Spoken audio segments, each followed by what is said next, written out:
Hi you all, welcome back to Karen Vibes. Happy Monday. I tell you go folks, the time is so hot, it's unbelievable. I swear something is happening in the ozone layer. All the things that humans are doing to destroy the earth. I tell you, it's super hot, man.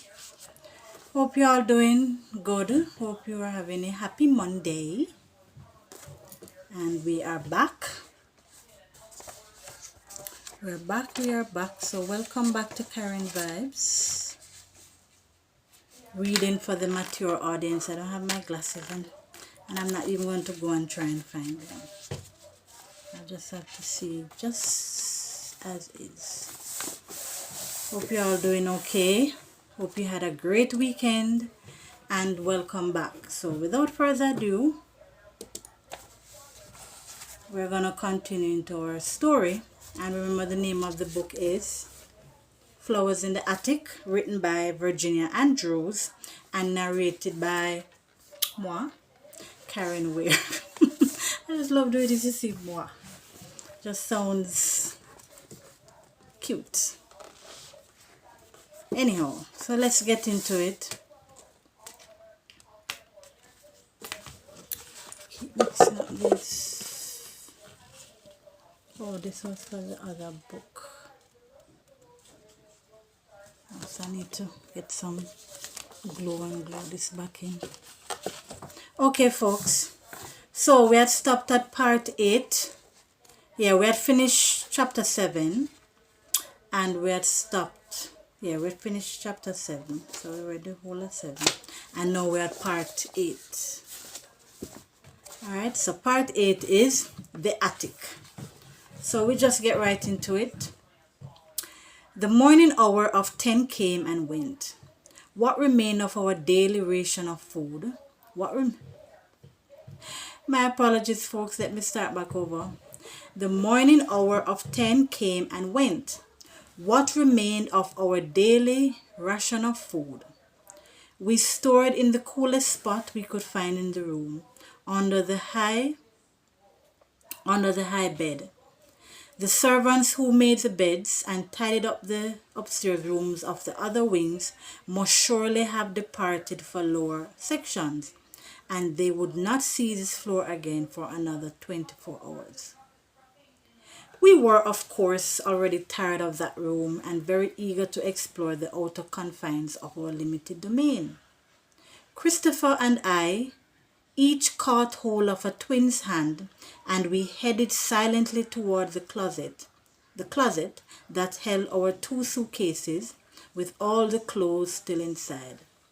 We'd wait to unpack. When we had more roomy, pleasant quarters, the servants could unpack for us, as they did in the movies, and we would take off outdoors. Indeed, we wouldn't be in this room when the servants came in on the last Friday of each month to clean. We'd be set free by then. With my older brother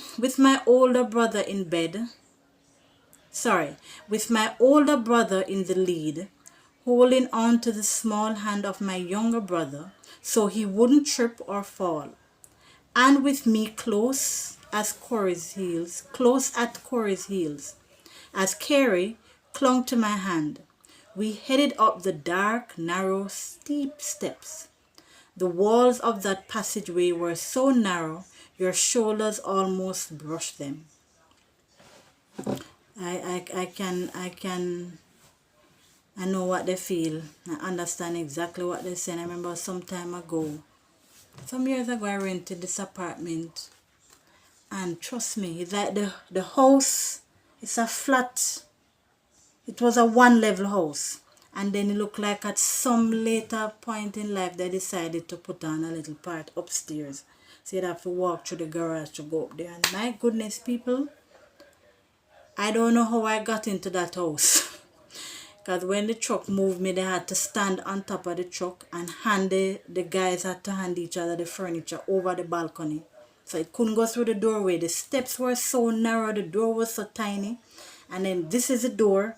and then immediately there's a turn that goes left. So there's a little space for anything to, oh my goodness. One point I was moving in a bed and I think I had to take off. There's something I had to take off in order to go through the door. I tell you, I don't know how people can build them houses so narrow. So I can attest to this. So the guys had to stand on the truck and put the furnitures in, and same way out. Narrow. And then worse, I'm somebody who is claustrophobic. I don't know how I ended up there. But anyhow, you know, there are times when you have to do what you have to do. Yeah. So, one of those times. Where were we? So as we headed up the steep, narrow steps, the walls of that passageway were so narrow, your shoulders almost brushed them. And there it was, attics we'd seen before. Who hasn't? But never such an attic as this one. We stood as if rooted and gazed around with incredulity. Huge, dim, dirty, dusty. This attic stretched for miles. The farthest walls were so distant they seemed hazy. My goodness, what an attic! They seemed hazy, out of focus. The air was not clear, but murky. It had an odor, an unpleasant odor of decay, of old rotten things, of dead things left unburied. And because it was cloudy with dust, everything seemed to move, to shimmer, especially in the darker, gloomier corners. 4 steps across the back, 4 steps across the back. The sides, what we could see of them, were without windows. But there were wings where we could see unless we dared to move forward and brave the stifling heat of the place. Step by step we moved as one away from the stairway. The floor was of wide wooden planks, soft and rotting. As we inched along cautiously, feeling fearful, small creatures on the floor went scuttling off in directions. There was enough furniture stored in the attic to furnish several houses. Dark, massive furniture, and chamber pots and pitchers set in large bowls, perhaps 20 or 30 sets of them. And there was a round wooden thing that looked like a tub, banded with iron. Imagine keeping a bathtub like that. Everything that seemed of value was draped over by sheets where dust had accumulated to turn the white cloth dingy gray. And what was covered by sheets for protection shivered my spine, for I saw these things as weird, eerie furniture ghosts, whispering, and I didn't want to hear what they had to say. Dozens of old leather-bound trunks with heavy brass locks and corners lined one entire wall. Each trunk stuck all over with travel labels. Why? They must have been around the world several or more times. Big trunks, fit for coffins. Giant armoires stood in a silent row against the farthest wall, and when we checked, we found each one full of Asian clothes. We saw both Union and Confederate uniforms, giving Christopher and me much to speculate upon as the twins cringed close against us and looked around with big, scary eyes. Do you think our ancestors were so undecided during the Civil War they didn't know which side they were on, Christopher? The war between the states sounds better, he answered. Spies, you think?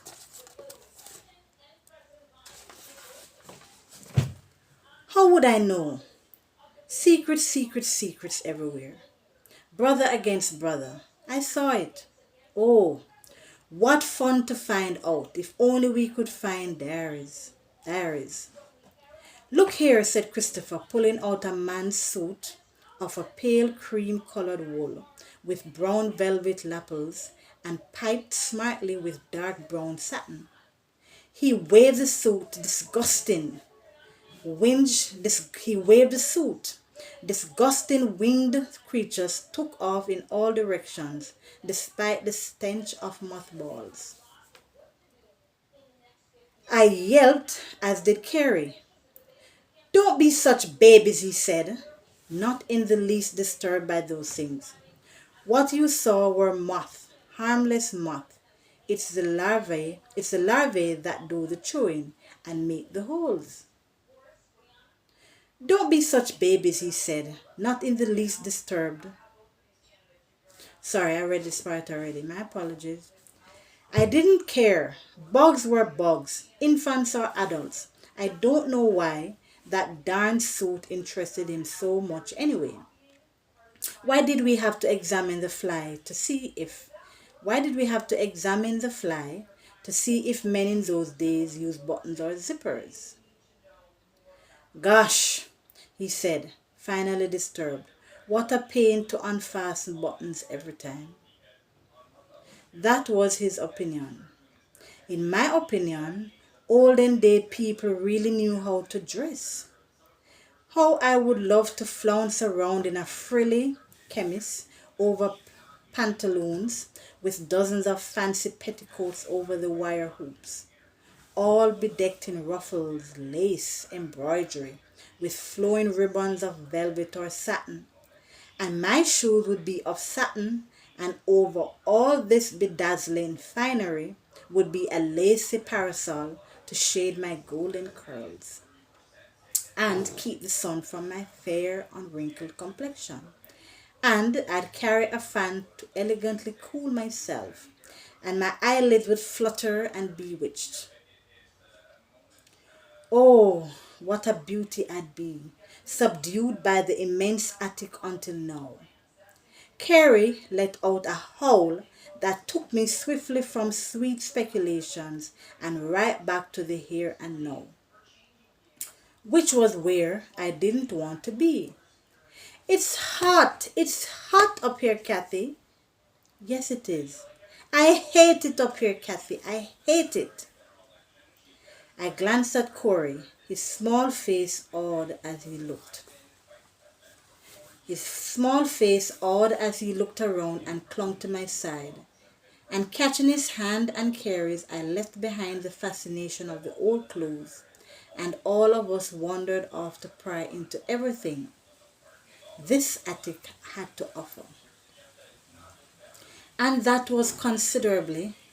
Thousands of old books in stacks, dark office desk, two upright pianos, radios, phonographs, cartons filled with the unwanted accoutrements of generations long gone, dress forms of all sizes and shapes, bird cages and stands to hold them, rakes, shovels, framed photographs, and peculiar pale and sickly looking people who were, I presumed, dead relatives of ours.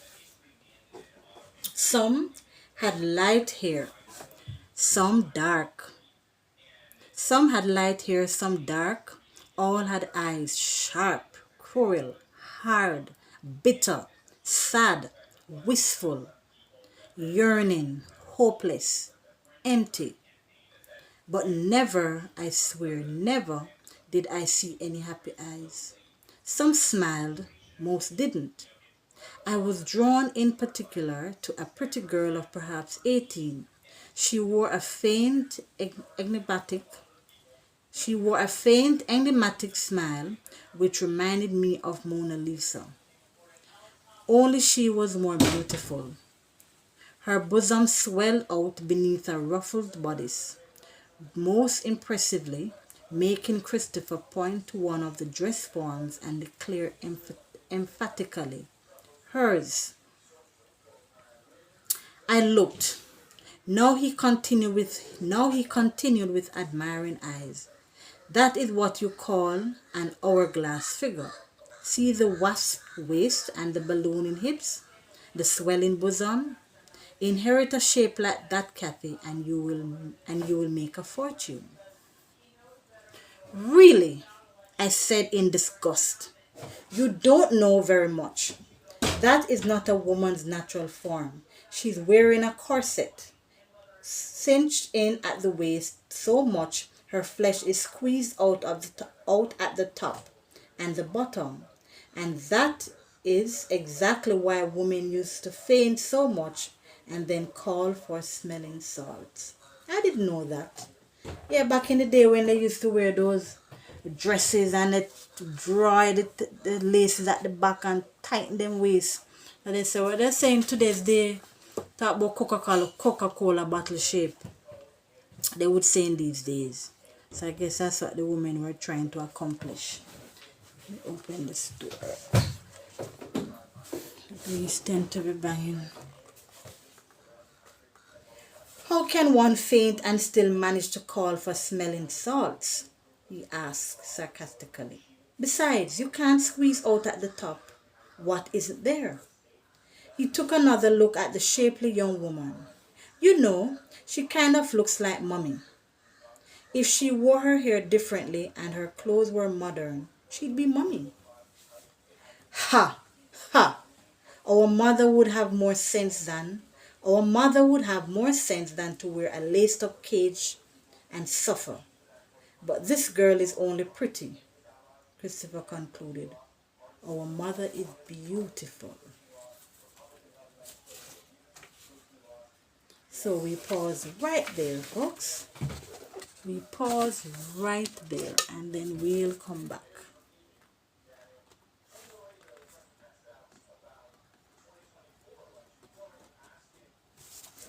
Alright, folks, so we pause right there. I might come back later on and read on because I want to finish this book. Because I have another interesting book. It's a Jamaican book that I want to share with you guys. But I have to finish this book first. So I might come back on later on. So we're just going to pause there for now. So continue to enjoy the rest of the day. And I will see you guys in short order. Alright, thanks. Remember, please, folks, remember to like, subscribe, and share. Still waiting. I have the patience of Job. I'm still waiting to hear your comments. Remember, like, subscribe, and share.